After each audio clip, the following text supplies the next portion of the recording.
Jelly O, inamin mahal na mahal pa rin niya si Jam Ignacio.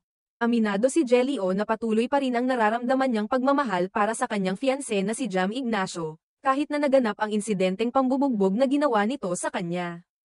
Sa isang panayam ng media nitong Biyernes ika-21 ng Pebrero, ipinahayag ni Jelly na hindi niya kayang itago ang nararamdaman, subalit nais niyang itama ang maling nagawa ni Jam. Yung pagmamahal ko syempre nandito pa rin. Mahal pa rin kita. Pero syempre hindi naman pwedeng love lang ang paiiralin natin.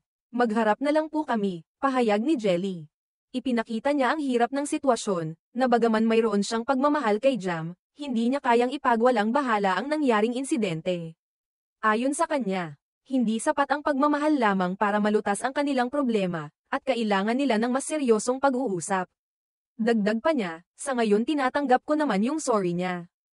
Pero gusto ko pong bigyan ng leksyon si Jam sa ginawa niya sa akin. Inamin ni Jelly na tinanggap ang mga paghingi ng tawad ni Jam. Ngunit nanindigan siya na hindi sapat ito upang mawalan ng pananagutan ang kanyang fiancé sa ginawa niyang pagkakamali. Nais ni Jelly na matutunan ni Jam ang tamang leksyon mula sa nangyari upang hindi na ito maulit. Bilang karagdagan, binanggit ni Jelly na hindi na matutuloy ang kanilang kasal. Isang desisyon na ginawa niya bilang respeto sa kanyang ina, na labis na naapektuhan at traumatisado sa insidente.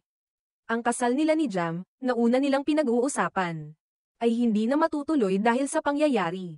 Ayon kay Jelly, ang paggalang sa nararamdaman ng kanyang pamilya, lalo na ng kanyang ina, ay isang malaking dahilan ng kanyang desisyon na itigil ang kanilang mga plano para sa hinaharap.